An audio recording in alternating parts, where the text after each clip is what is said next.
Hey guys, what's up? Jose Zavalza once again here at the Making of Impact podcast. And today I have two very, very special guests, Ian Salinas and Frank Balcorda. They are the owners of Victorum Brazilian Jiu Jitsu here in the Antelope Valley. And the reason I have them as guests here on my show today is because they're making an incredible impact in the community, not only with the adults that they train in Jiu Jitsu, but the kids. And that means a lot to me because my son has been going to jiu-jitsu for probably the last 6 years. And I've seen him grow from a 4'11" young man to now he's taller than I am and can probably beat me up at the same time. So I got to owe it to these guys here. But Frank, Ian, say hello to everybody. I guess just to kind of get started, fellas, why did you guys get started? I mean, you guys both come from jiu-jitsu backgrounds, right? Tell us a little bit about that, but most importantly, what was the dream or the vision behind actually opening up your own gym? Go ahead. I mean, I can start. Well, first of all, thanks for having us here, man. I know you got a big platform out there and spread the knowledge, and especially in the Antelope Valley. But originally, we wanted to open for selfish reasons, or at least me, right? Like I started jiu-jitsu in 2007. Him and I met. We both worked at AAA. We both sold insurance. I still sell insurance, so I know your network there. So with a lot of realtors, so shameless plug. Do insurance. California market is tough. Hit me up. But anyways, so I competed a lot back in the day. Still compete till this day. Selfish reasons, just like a lot of jiu-jitsu practitioners, they want to open up their gym so they can train full time. So that was my original thought. And back in 2011, him and I would just walk to 7-Eleven right there off of Avenue K and see all these empty buildings. Like, dude, this would be a perfect location. And this was 2011, right? Yeah, 2010. I mean, at least that was my reason. Selfish reasons for me. I was just following him. Ian was doing jiu-jitsu and like when you're new in jiu-jitsu, you see those guys that are like a belt higher than you. And, us being both black belts now, we don't see the big difference between, white and blue. It's like just a blue belt or purple. Not taking anything away from the hard training, but when you're a white belt, you look at a blue belt, which is just a year to 2 years difference. And you're just like, man, that guy's amazing. Do you see everything he could do? So that's how I looked at Ian. I was a beginner. I looked at Ian and I just followed him and how his movement and kind of tried to mimic his game. And, he showed me a lot. And then it was just a benefit too, that we could talk about jiu-jitsu at work, because we both work together. And yeah, I was just, we have fantasies about opening up a gym, him wanting to train, to compete more, me just like, hey man, if I can get in with Ian, I'll get better too. And, we can hopefully be productive and just, be great competitors or whatever. It's super interesting for me to know that it was the selfish reason behind it was really to train more. I would have figured it would have been to get your name out there. Like Professor Ian and come follow me. I'll teach you. Right. I really thought it was for that. The fact that you guys wanted to train more, that's cool. That's something that you really don't hear a lot. Right. But you guys named the gym Victorum, correct? Not really your ordinary name. I know there's a meaning behind it, right? Can you share exactly what that means? Yeah, absolutely. Well, finally the dream kind of came into fruition when I was in grad school. And I saw, you kind of had a bigger purpose at the time. Let me backtrack. After 2010, 2011, I wound up not working at AAA anymore. And then that fantasy of a jiu-jitsu gym kind of diminished. 8 years later, whatever it is, I'm in grad school, and Pepperdine had this entrepreneurship program where you had to come up with an idea for a business that helped a social issue, very important, and was profitable. So I was very passionate about being a veteran, very passionate about the high suicide rate amongst veterans, and I wanted to help, impact that and lower the numbers. And I know jiu-jitsu helped me. So then it was, okay, I'll start a jiu-jitsu gym with that in mind, helping veterans with PTSD and their families. And then I had to come up with a name, right? So I'm thinking about a name, of what would be impactful, also giving God glory, because he's the one that's just blessed me with the education and all this stuff. And I thought about overcoming victory. So we came up with Victorum, which is, I believe it's a Greek word for overcoming, conquering victory. And that's found in 1 Corinthians 15:57. And what, you could say, well, if you're running a marathon and you win the marathon and you tell me like, hey, Frank, I got this marathon done in like 30 minutes and 27 seconds. And the second person behind me was 29 minutes and, 31 minutes and 45 seconds. So you beat him by a minute. Was that overcoming, conquering victory? Probably not. That wasn't Victorum. But if you were to say, I finished it in 29 minutes and the person behind me didn't get done till 45, you had overcoming, conquering victory. So then the thought process was, we want to have, and whatever reason you decide to do jiu-jitsu, fight PTSD, lose weight, whatever, with us and through God, you're going to have overcoming, conquering victory, Victorum. That is awesome. The fact that, now, 6 years later, I have a full understanding of what that means. That's actually such a beautiful message. And actually there's true meaning behind it and a true intention. I trained for maybe 2 weeks. I think after 2 years of get on the floor, right? Because obviously I was taking my son there. I got into the gym for 2 weeks and I haven't been back since. I mean, I had muscles and my fingertips sore that, to this day, I'm probably still recovering. Probably that's why I twitch. But the main reason, obviously that I was, obviously we know each other from before. And obviously, I know you from before. But the main reason why I knew about your gym was because I started to take my son there right at the very beginning, once you guys opened up back in 2017. And I have seen such an incredible transformation in him, in his confidence, which as a parent is all we're looking for, is for our kids to gain that confidence, because we know what's out there, right? We know all the bad stuff that's out there, all the good things that's out there, and confidence is just going to help them overcome all these obstacles, right? So Anthony, my son, started there when he was, if this was 6 years ago. Has it been only 12? Years? Seems like longer than that. Yeah. It seems like it's been longer, but he was about 12. He's 18 now. Yep. And he was 12 when he started. And again, I still remember taking him where his gi was oversized and nice and white and crisp. And again, him questioning himself and him, asking himself, is this what I want to do? Do I want to go back? And 6 years later, I mean, he washes that gi every single day. He practically sleeps in it. And again, to me, that's just a true testament of what you guys have done here in the Valley. And since you guys have opened doors in 2017, I mean, the population or the demographics of your gym is, I mean, correct me if I'm wrong, I see a bunch of kids. I see a bunch of, I mean, as small and as young as 4 years old. Mm-hmm. To that from four to what 13? 3, yeah. We start at 3. You start at 3, yeah. So from 3-year-olds to like preteen, you guys have a huge following there, and I think that is so awesome and amazing, because if you get them young, and you help build their confidence, and on top of that, show them who God is, man, I think that they become unstoppable. Was there a Was it intended for you to go after the kids, or how did you develop such a strong following when it came to kids? Well, I mean, again, going back to first start opening up, right? Like when selfish reasons for me, like back in the day, obviously you want to get all the killers, right? That's what you want as a competitor. You want to train with the best of the best, bring nothing but in. But they don't really keep the doors open. Correct. Market research shows that, and we did our homework, right? Yeah, I thought everybody, and I'm sure you agreed, oh man, I'm going to get I think I was 38 at the time when we opened. I'm going to get every 38-year-old that wants to do jiu-jitsu in the Antelope Valley. There was like 5 of us, right? So how are we going to make money?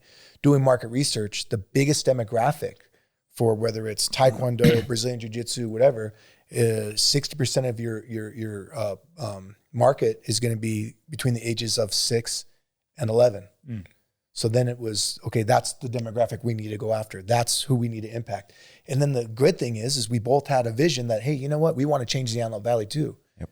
these are going to be the next leaders. Absolutely. These are the people that if we instill the right principles in them, we build pride in them, maybe they'll want to come back or they'll sow into the Antelope Valley as well.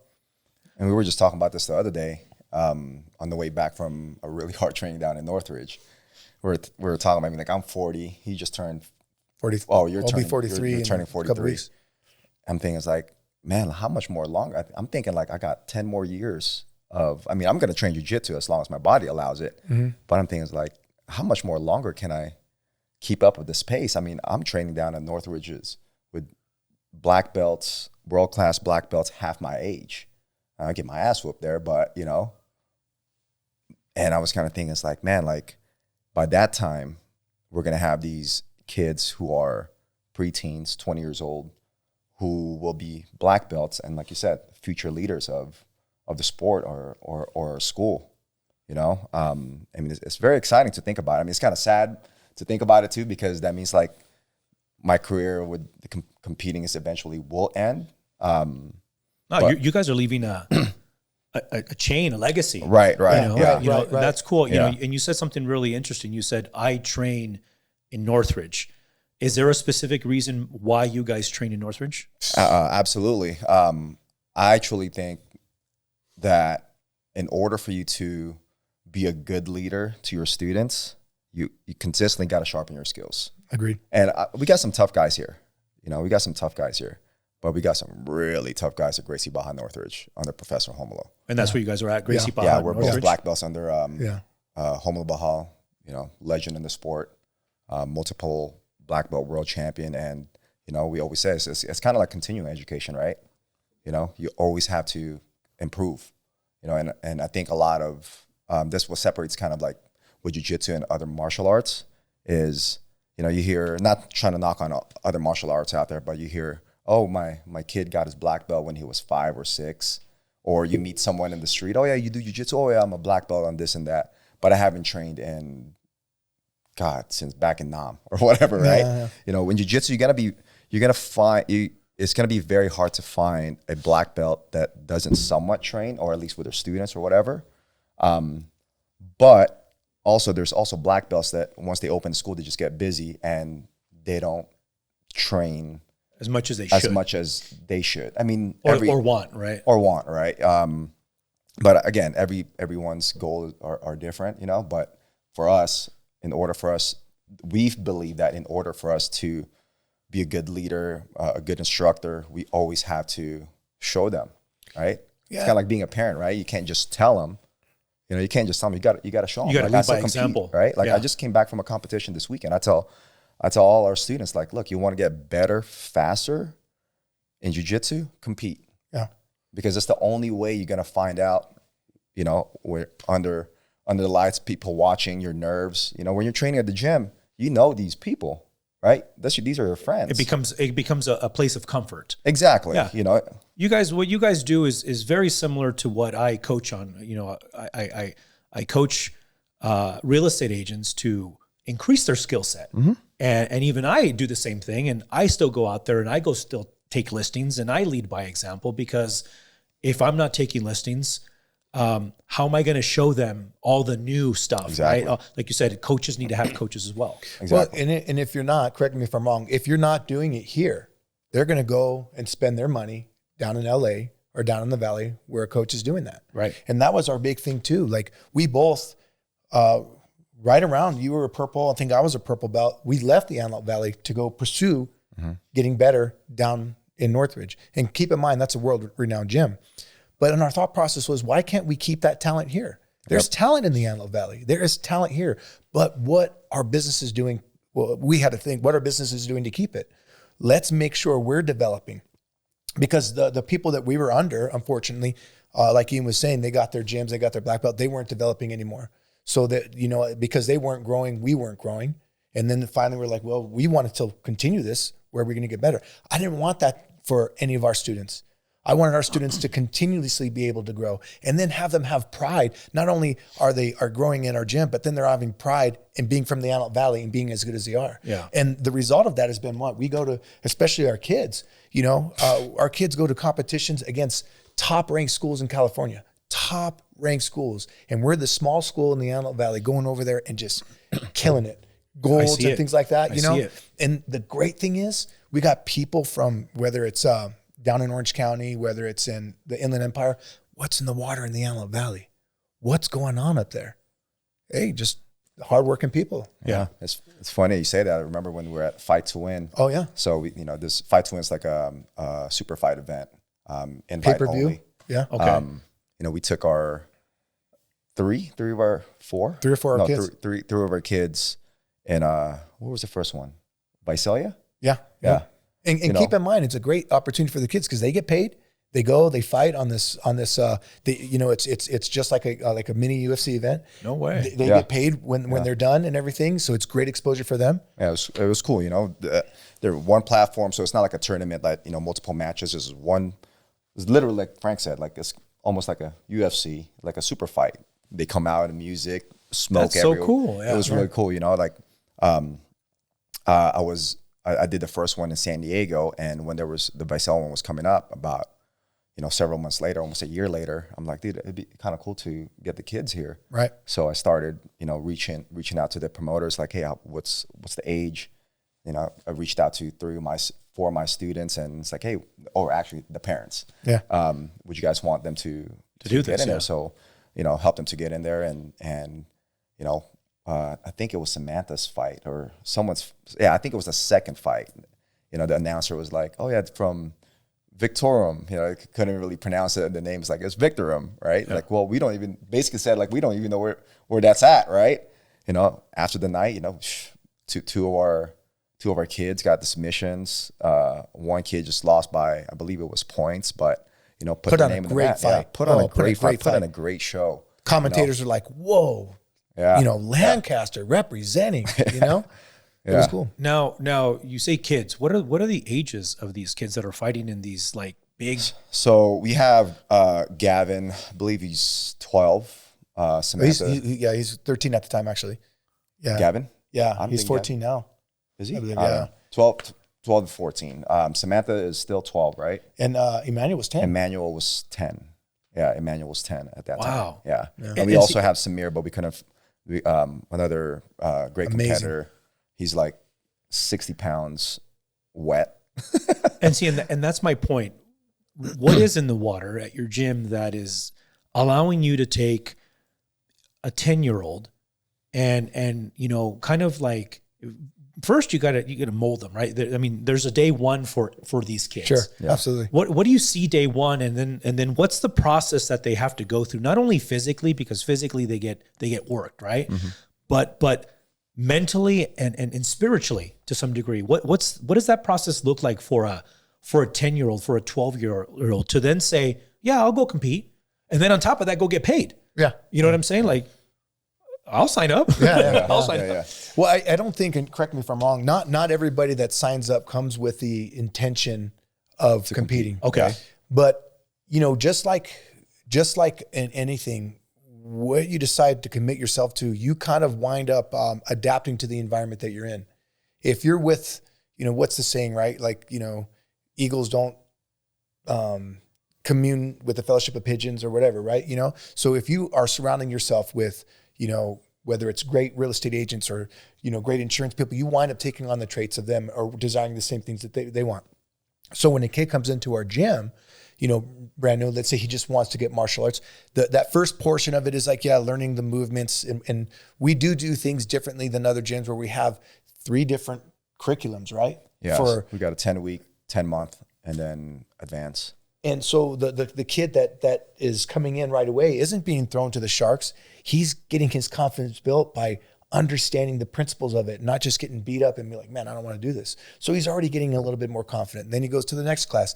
And then within probably about 4 months, he's witnessing our competitor class.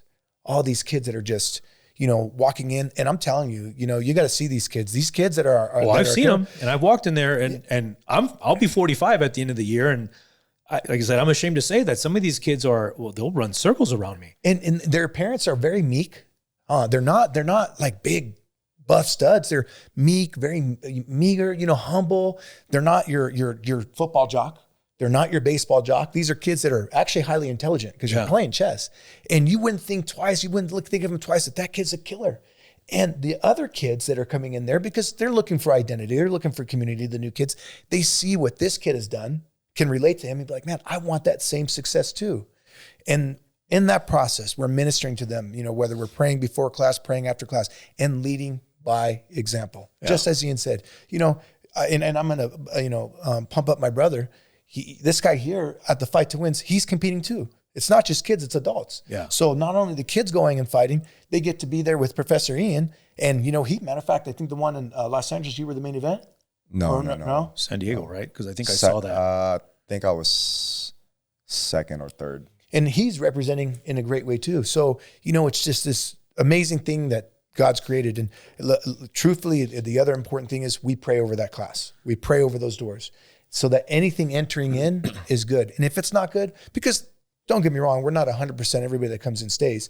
There's some people that they don't want to commit to the hard work because it's hard work. Right. They don't want to commit to the discipline and the dedication because it is. And that's what we try to promote and foster. And if they don't want it, that's fine. Hey, there's another gym down the street. But if you want to get better, if you really want to improve, because I believe self-improvement is a lifetime thing. Yeah. And like you said, and I don't mean to cut you off. No, you're good. But you have these 10, 12, 14-year-olds that in 4, 5, 6 years, these guys are the next, not only black belts, but leadership coming into the city. Oh yeah. Your next CEO of this, your next CEO of that, your next manager of this. That might be this kid here might be the next production manager for Northrop. You know what I want to instill in this kid? To put hard work in, to not get over, to not break down when you're a little bit overwhelmed, to not, when the first sign of disappointment comes, you just go and run. I want to instill in this kid that might be, again, the next production manager for Northrop that, hey, no matter what, you put 110% work in. And when things get tough, think about your solutions. Use critical thinking, whether it's that or whether it's a guy that might be the next mayor of Lancaster, and represent yourself in a great way. That's the interesting about jiu-jitsu. Not only it's the coolest martial art, coolest sport out there, it's all about problem solving. Mm-hmm. When you're training and, from the eye of people who don't understand jiu-jitsu, it just looks like just a bunch of sweaty men and women just hugging each other, right? But you're solving multiple problems at a very rapid pace. And the faster that you can solve those problems, the better you will get. And, I take that all the time in my daily life is, we talk about our work is like, people are so stressed, I came from a very stressful job at AAA. So what I do now is not nearly as stressful, but I tell probably not a good thing to tell my boss, like, oh, I'm not really that stressed. Like, because sometimes it can be viewed as, you don't care. Exactly. But it's just, to me, I think, at least in my opinion, like jiu-jitsu has helped me a lot. Okay, how do I solve this problem? How the hell do I get out of this situation? Because, when someone's on your back trying to choke you, like last thing you want to do is panic. Right. And that's our first instinct. Yeah. Right. Is to panic. Mm-hmm. Is to panic. You got to really assess what's going on. Where's his hands? Where's his feet? Where's my shoulder position? Where's his head positioning? Where's my hips positioning? How far I am away from the center of his body? Like, there's so many things going on all at one time. And, a lot of times, if not all the time, that translates to your daily life because 100%. Life is just going to throw you problems all the time. And if you meet somebody who ain't got no problems, they're a damn liar. Right. So, that's, it's helped me out a lot. Well, in hindsight, to your words earlier, Frank, it's chess. Mm-hmm. Oh, 100%. It's problem solving. It's critical thinking, all put together within. You guys do what? 3-minute rounds, 5-minute rounds, depending. 6, so 6 minutes. Yeah. So many things that are going on, which are putting these kids in real life scenarios subconsciously, right? They to them maybe it's just a sparring session or a fight, but subconsciously they're preparing themselves what's to come 5, 10, 15 years from now. Mm-hmm. Oh yeah. I call it simulated adversity. I firmly believe in adversity, and we can go on a whole nother hour about how we all grew up. Right. When we were younger and how there seemed to be, our parents almost allowed more adversity than parents now. You know what I mean? There wasn't so much of it. Just when a time when we could go out and just play around in the yard and, we get hurt and we just rub dirt on it. But, those adversity, those things, I think help mold and shape a young man or young woman. You know what I mean? And how you overcome that adversity. And you may not overcome it all the time, but you're going to learn how to overcome it. You're going to have a failure. And I almost preach failure at my gym. Hey, you're going to fail. No matter of fact, I let all kids know, you're going to lose today.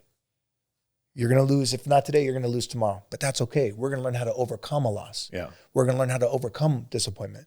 And it's great when you have other parents coming in and look at these kids like, man, this kid's character, right? This young man's character, like he doesn't seem to stress out as much. He's not dealing with anxiety. He's not dealing with, my kid, struggling with depression or this or that. How come your kid isn't? Well, he's been training jiu-jitsu for so long and has been put in positions where he's had to problem solve, overcome. Yeah. Use critical thinking instead of panic and anxiety, And not only that, but also in an environment that promotes that, yes, that absolutely. encourages that, absolutely. and that if they do fail, supports them in that failure and say, okay, if you do this and do that, it'll get better. Yeah, it'll absolutely. get better. Yeah. So it's okay to lose. No, right? it is okay. It's okay to lose. And I was kind of thinking about this on my way back home from a tournament this weekend. I'm like thinking, it's like, man, like, because I always look at it like when I win, like I don't really learn anything. I mean, like that's cool, the videos, highlights and all that's cool, but you learn more from losing. So I'm thinking it's like, man, I don't want to lose, but I feel like I need to, right? I mean, it's kind of weird to say that, It is right? weird, yeah. It's weird to say that. It's like, because I haven't really been that too active this year. I've done two, like I did the fight to win this year and this past weekend. But even last year, the last probably 3-4 events, I've won, right? And a couple of those events, like it was quick. So it's just kind of like, what am I really learning from that? And I tell my students that, right? Like, when we did I think it was a fight to win, one of the kids lost. I was like, he's learned more from his fight by losing than me winning in, less than 1 minute, right? So it's kind of weird for me to say that, right? Like, I don't want to lose, but I feel like it's I beneficial. need that. So the key to win ultimately is to lose. Well, how many people lose and they give up right away? Right. Yeah. In your industry, yeah. I'll take your industry for example. Your industry is not an easy industry. Yeah. Nope. People always want to enter your industry when things are hot, and it's like it's easy to win right now, so I'm going to do it. No one wants to enter your industry when it's hard and you have to work hard to it. Which is why we've seen a huge reduction in just the amount of agents entering into the field. Yeah. Because it's different now. Yeah. Interest rates are high, inventory's low. You're waiting for, people in Washington to say one word and rates go down. Yeah. Right. Yeah. So, and they think that it's just social media and it's much more than that. And you think about the ones that are successful, that have been successful, that took the losses. They've gotten the loss teeth kicked after in loss so many after times. loss, especially during a time of recession, and then overcome and learned and persevered. 'Cause that's our motto, as a matter of fact, victory through perseverance. You got to persevere. If you want conquering victory, you got to persevere through obstacles. So you got those agents like yourself that's been in the game for a long time and has found success through all those losses. Absolutely. I want to say loss is just, it's not about like winning the gold medal, right? Right. To me, it's like learning for me to be better. Sure. Right. Yeah. Cause I don't compete to get to get on the podium to get the gold medal. Right. Like I compete because I want to see where I'm at as a jiu-jitsu practitioner. Right. And, again, like I said earlier, the only way I can kind of see that, gauge myself is how I would do well in a competition, regardless of, okay, well, maybe, like in last year's world championships, I went after second or third round or something like that, right? Like I didn't win, but I'm thinking it's like, man, like I lost to the number, 5th seed in the competition and I didn't get tapped out. It's like, okay, that's pretty good. And then I came back. That's a small victory. Yeah. I come back and worked on the things that, would I watch videos? Like, what did I do wrong? Right. Oh, dang, I did this, I did that wrong. Okay. Now I'm better for that, right? Because I'm aware of that now. So, when I say lose, it's for me to win personally. Right. Hopefully that makes sense. It does. Yeah. It does. So what does the future look like for the gym? You guys have been in business for 6 years. You guys have impacted, I'm sure it's easy to say, thousands of lives, you know, and indirectly impacted tens of thousands of lives so. with people that, I can tell you that for a fact. I mean, you know, Anthony went to I guess it was a Friendsgiving party that friends from the gym. And again, the fact of, you know, the smile that he gets on his face when the little kids see him. Oh yeah. It's impactful for him. You know what I mean? And it's impacted us as his parents. It's impacted his grandparents because they see how happy and how proud he is. So they're very proud of him. And again, so you guys have impacted tens of thousands of people, knowing or not knowing. Well, I'm here to tell you guys have. What does the next step for you guys look like? What's the next 3 to 5 years look like? Are you guys in the mix of opening up another location? If so, where, when? So, you know, my man here has to keep me. He keeps me in line because the yin and yang. Yeah. Okay. We are. Slow your roll, dog. Yeah. Because if they were up to me, we'd have 50. You know, but really, it's God's timing. That's the most important thing. And it's funny. It's cool. You know, and this is how the environment works even with our kids. You know, iron sharpens iron. You know, as I kind of been really using the example of God in my life and how He's helped the gym. I've kind of always, I don't want to. You can call it, I guess, ministering to Ian. And then Ian reverberates that to me. And I say that because I was telling him, like, we're actually looking for another location in Palmdale. And we were hoping and having it, opening it up in January, but just some things didn't work out. And we're still looking. And I was kind of bummed out. As a matter of fact, on our way back from our training in Northridge. And he said, Frank, God's timing, man. You got to remember, when it's God's timing, everything's going to be perfect. But we are looking to open up one, hopefully within this year in Palmdale. And this is going to be it's going to be like a test run. In the last 6 years, we've learned a lot. We've overcome some hardships and stuff and documented what we learned and developed some certain systems.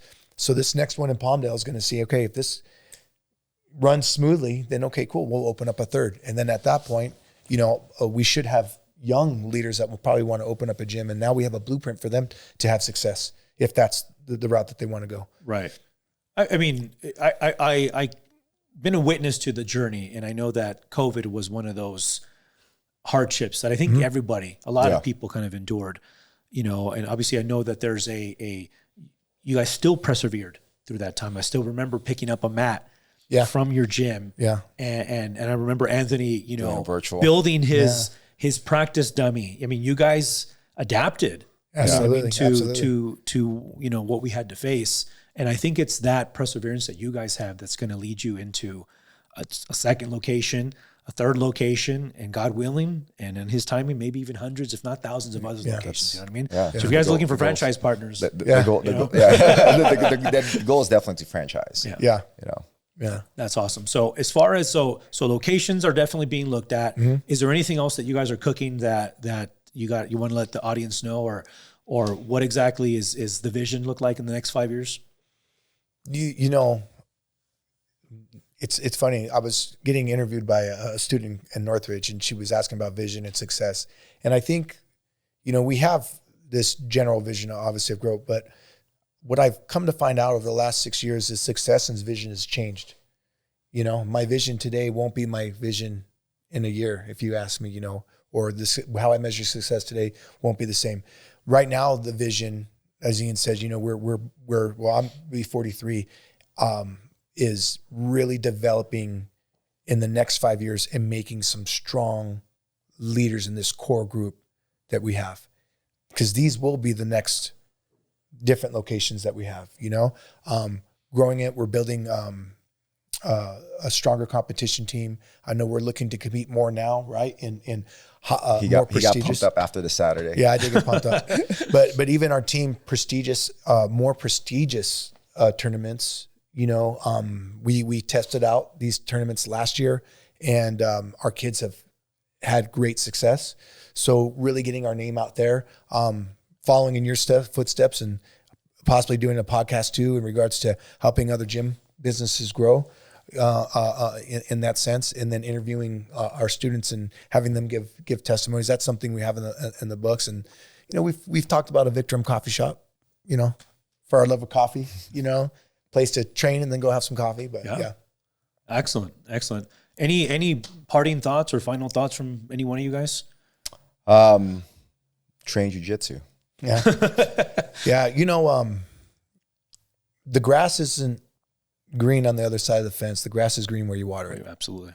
And, I really, really implore the people out here, those listening to the podcast, as you've demonstrated to me and have been an example to me about really sewing into your community. Look, man, we don't get the best rap being in the Antelope Valley, right? From people looking out. But really, what do we care about how they view us? How do we view ourselves? How do we view ourselves? And then how do we instill that pride from being from the Antelope Valley and the local businesses here into the people that we're serving? Really making them benefit and making them be proud of the services we have to offer. And then we all grow together. As a tide rises, all boats get lifted too. Right. Awesome. That's so powerful and very, very true. How do people follow you guys? How do they get a hold of you guys if they want to train at the gym? Share with the audience your details. You can follow me on Instagram at Ian_Stephen, STPHEN. I have to think about that. For the gym, you could find us on our, online, www.victorum. That's VICTORUM athletics, ATHLETICS.com. Same handle for our Instagram. And we're going to be starting actually a YouTube channel too, for technique and things as well. Awesome. So you heard it here, guys. Follow them on Instagram. Go check out their gym. I mean, like I said, my son's been going there for the last 6 years. He raves about it. He put me in a headlock this morning, as a matter of fact, and I couldn't get out as a result of that. So I don't know whether to thank you guys or to do something else to you guys. So, but with that said, guys, Frank and Ian here, making an impact here in the community. Thank you again for watching. I would appreciate your comments. I appreciate your sharing it with people and subscribing to the channel. With that said, God bless you guys. Take care. We'll see you on the next one. Peace.